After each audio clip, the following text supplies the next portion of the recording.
Row, row, row your boat. These waters deep and dark, you know. But right now, you, me, honey, we just gotta row, row, row.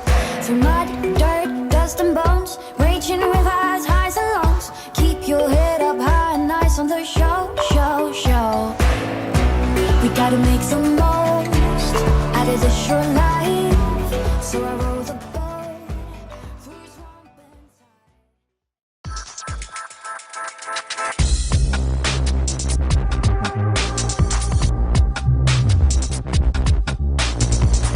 The BMW M5 is the original super saloon. Think fast four-door, and over the last 30 years and 5 generations, the M5 has pretty much had the market sewn up, until the Mercedes-AMG E63S turned up earlier this year with 604 bhp.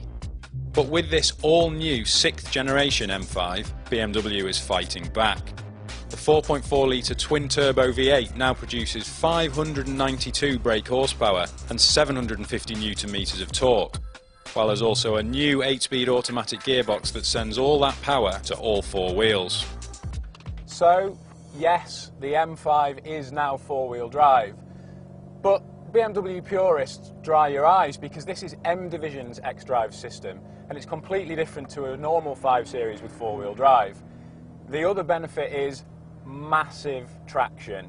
This car will do 0 to 62 in 3.4 seconds, and it means you can use near enough every one of those 592 brake horsepower all of the time, coming out of corners like this, 3rd gear, just lean on it and it really pulls. And that's because that maximum torque is available from just 1800 RPM, so it makes the M5 incredibly tractable. The 4-wheel drive system is a big part of being able to drive the M5 hard more of the time. There are 3 different modes: 4-wheel drive, 4-wheel drive sport and 2-wheel drive. 4-wheel drive gives plenty of security no matter what the conditions, while 2-wheel drive lets you play with the M5's beautiful balance on track. So it's no surprise a near 600 bhp super saloon in 2-wheel drive mode can drift for Germany.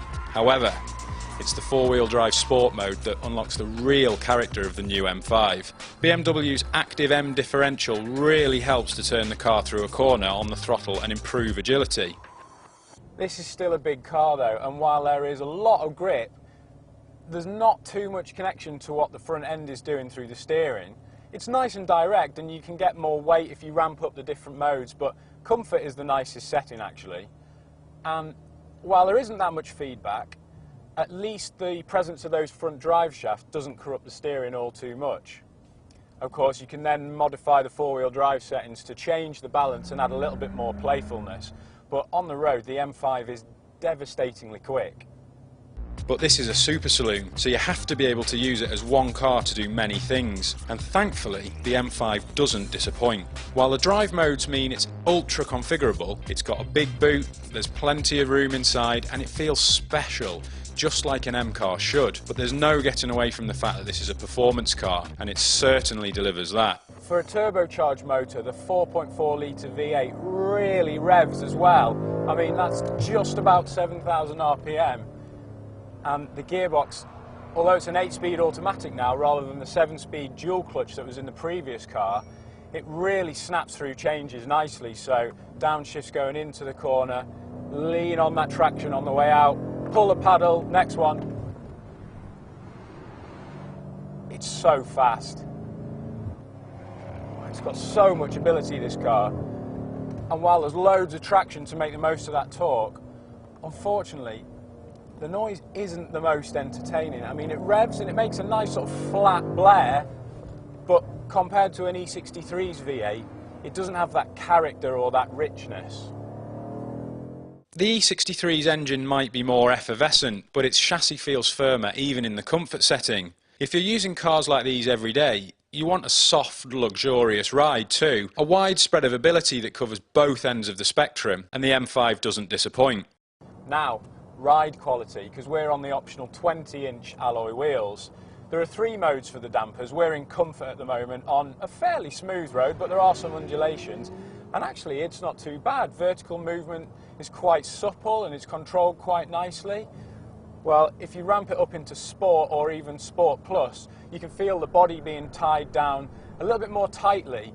It does impact comfort a little more, and you feel the bumps a little bit more jiggling over rough surfaces, but it means you can carry incredible speed because, let's face it, this is nearly a 2-ton car, maybe more depending on what options you go for. So it's a lot of master control and there's plenty of performance, but the chassis does a really good job of just getting on with things.